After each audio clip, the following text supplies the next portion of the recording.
let's discuss clean playing, what it means, and how to achieve it. I'm going to give you several jobs that the bow hand has in order to play cleanly, and several jobs that the left hand needs to accomplish to play cleanly. And by several, I mean 3 jobs each. We're going to discuss 3 jobs for the right hand and 3 jobs for the left hand, and I'm going to give you some exercises that will help you to accomplish each one of these jobs. Okay, let's start with the bow hand. Number 1, we need to learn to separate the motion of the elbow, which I've termed greasy elbow, because we want it to move freely and loosely. We need to separate that motion from the motion our shoulder participates in for string crossings. It's 2 different things, and it kind of becomes the old coordination game where you pat your head and rub your tummy, and eventually most uncoordinated people start rubbing both or patting both. Well, we have to learn the coordination to move our elbow while at the same time we're doing a different job with our shoulder. Let's get acquainted with our elevator shoulder motion. I guess that's another nickname I gave it because it moves us from floor to floor. Takes us from the E floor to the G floor. Okay, so what you're going to do is put your bow on the E string in the middle of your bow. And for me, that makes a right angle with my bow arm. If you're very tall, it's probably going to make a smaller angle. If you're very, very short, you'll be at an obtuse angle. But just put the bow in the middle. Okay? Now, silently rock all the way to the G string. That's your elevator shoulder. You're using that old ball in socket. Go to the D floor. Go back to G. Go back to D. Go to A. And go to E. Okay, so that's a very simple exercise. You hardly even have to practice that exercise before you totally, completely understand the motion of the shoulder in string crossing. Now, I don't want to insinuate that your shoulder is the only thing that participates in string crossings. I mean, our shoulder isn't just a ball and socket, it's a whole complex of bones and pulleys, and it includes the collarbone and the shoulder blade. So I'm oversimplifying it by saying it's the ball and socket. It's okay if you feel that effort in clearing your back, in your scapula. It's good, actually, if you can feel other bones participating. I just want you to understand how to separate it from the elbow, because the elbow is not part of our shoulder complex. Okay? All right, enough said on that.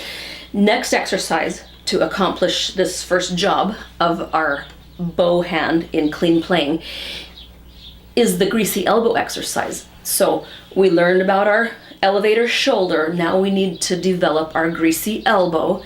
You might have already developed this, but for those of you who haven't, we're going to do a rhythm on any open string. Usually the A string is where we start. And the rhythm is Mississippi Hot Dog. And that's the beginning Suzuki rhythm. Like this. See my elbow? All right. This is wrong. That's confusing my shoulder with the elbow. Okay, so develop that. Let me show you one more thing you can do if you're struggling with doing that on your violin. Do it on your arm. Put your left arm straight out front. Put your right arm, cup your right hand over your elbow joint. See, that forms a nice square for you. And by cupping your hand over your arm, you can't use a faulty stroke. You can only use your elbow to say, scrub-a-dirty-doggy. Scrub-a-dirty-doggy. Now, if I use my shoulder, I leave my arm. It's a beautiful thing. So if you really need help illustrating the greasy elbow, then you can scrub-a-dirty doggy. That's the same rhythm as Mississippi hot dog. It's just another cute analogy. Okay, then eventually you have to be able to translate that over to your violin. And a mirror is very helpful in controlling our muscle movements because our eyes help us to coordinate all the motion that we're trying to learn. Okay, that's exercise number 2. The first one, elevator shoulder. The second one is greasy elbow, scrub-a-dirty doggy, Mississippi hot dog. Okay, the third exercise combines these two. And this is the arrival point where you learn to separate this from this. So you put your bow on any string, let's say the A string, at mid bow. And we play Mississippi hot dog, then we freeze. Ready? Play Mississippi hot dog with your greasy elbow. With your greasy elbow. Then silently rock to a new string. Let's do the E string. Mississippi hot dog. Freeze. Silently go to the G string. Use a greasy elbow. D string.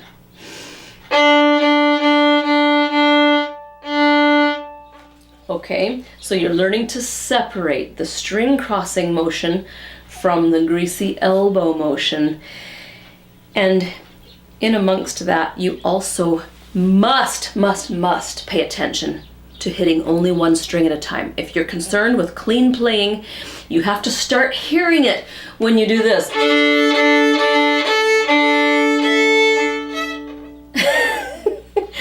A lot of people are so focused on other things that they become deaf to, they don't use their ears to help them.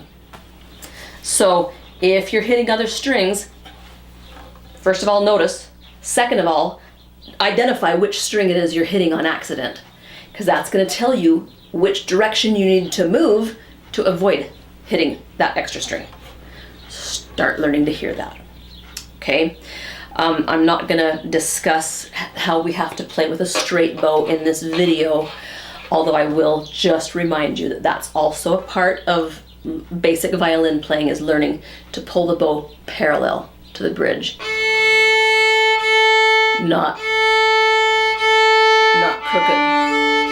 Okay, so moving on. Second job for the bow hand is learning to hear when you hit extra strings. I already started to address that in number 1.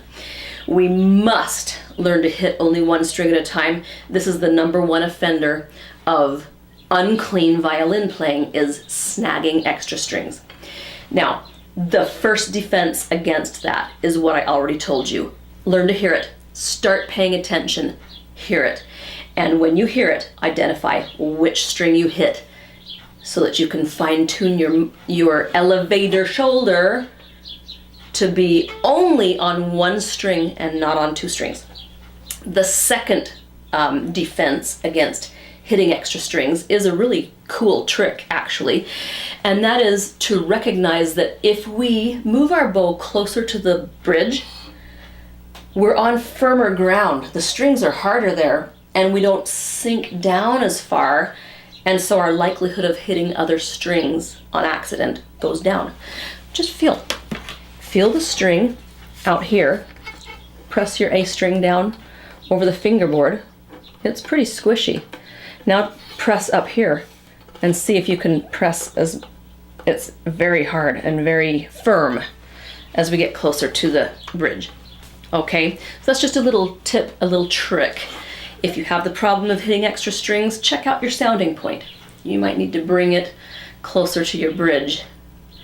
Okay, now that's job number 2 for the bow hand. Job number 3 is learning to accomplish clean starts and clean stops. I told you the number 1 offender for unclean violin playing is hitting extra strings. The second most common offender for unclean violin playing is having an unclean start or an unclean stop. So in addition to training ourselves to pay attention and notice when we hit extra strings, we also have to start noticing when we make an undesirable sound. And don't just say, ew, that was awful. Determine, was it at the beginning of the note or at the end of the note where the undesirable sound happened? Let me quiz you. Tell me, is my bad sound at the beginning or the end of a note?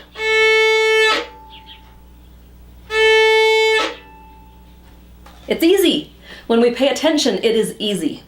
Okay, here's another one. How about this one? Okay, here's another one.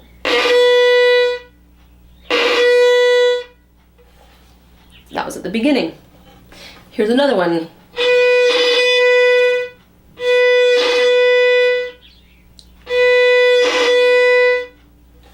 That was neither. That was in the middle.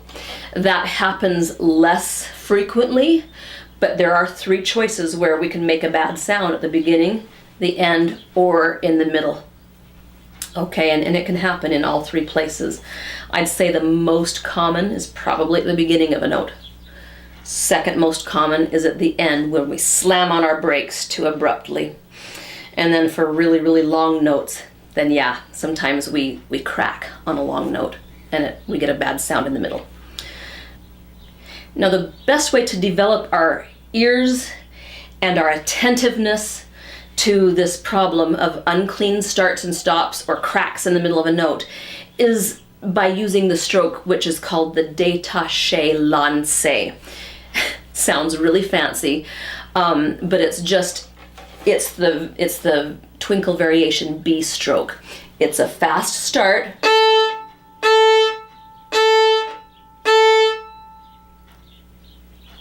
How do I describe this? It's a burst of speed at the beginning of the stroke. It's constant bow weight. We're not going heavy, light. We're not doing that. We're literally just drawing a heavy bow. Did you hear my bad sound? That comes from artificially stopping the bow. Don't do that. Let the bow stroke terminate naturally. Now, let me just show you the rhythm that goes with Twinkle Variation B, and you can apply it to Twinkle Variation B, or you can just apply it to a scale. But this is a very useful bow stroke to learn because it teaches us how to make a clean détaché stroke, specifically détaché lancé stroke. Some people will call this staccato. It doesn't matter. It's just kind of a shortened détaché stroke. The rhythm is pizza and popcorn and pizza. Watch me on an A string. Pizza and popcorn and pizza. And it's literally every bow alternates. You don't ever do 2 bow directions in the same direction. It's down, up, down, up, down, up, down, up, down, up, down, with a little sniff in the middle. I tell my kids, we're smelling the pizza and we're smelling the popcorn. But the sniff helps us to count the rhythm. Okay? What else do you need to know? Do this exercise in the upper half of the bow. When we're first starting out, I've said this before, we don't use the lower third or the lower half of the bow because that's a whole different skill set and we learn that later. Right now we want to master absolute control over the upper half of the bow. Okay, so let's just try pizza and popcorn on the A string. Start in the middle of your bow and try to use a nice amount. Don't just use little tiny safe bows. Live dangerously. Okay, it's not that fast. I'm not going. That's obviously wrong. Okay, so use a nice fat détaché lancé. 1, 2, ready, go. Pizza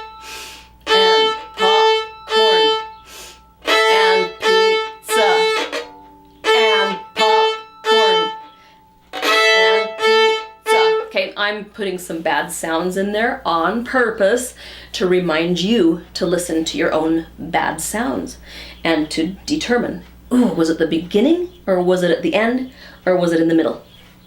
Okay, so let me just demonstrate what this would look like on Twinkle Twinkle Little Star. And I think I've linked you to a video lesson on Twinkle Variation B. But I'll just demonstrate just the beginning for convenience. And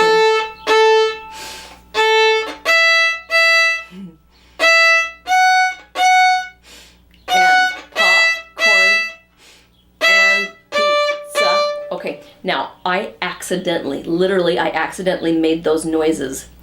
And go back and rewind and hear them, because that's where you're gonna do it too. I went... on my string crossing, I didn't get over to the E string cleanly, and that's because I just had some tension in my bow hand. If you're relaxed, you will make less cruddy sounds.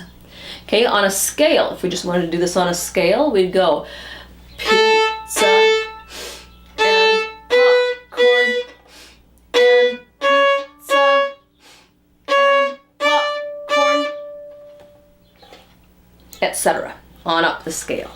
Okay, great development for the détaché lancé, and to train yourself to start hearing the sounds that too many beginners ignore. All right, that's the 3 jobs for the bow hand.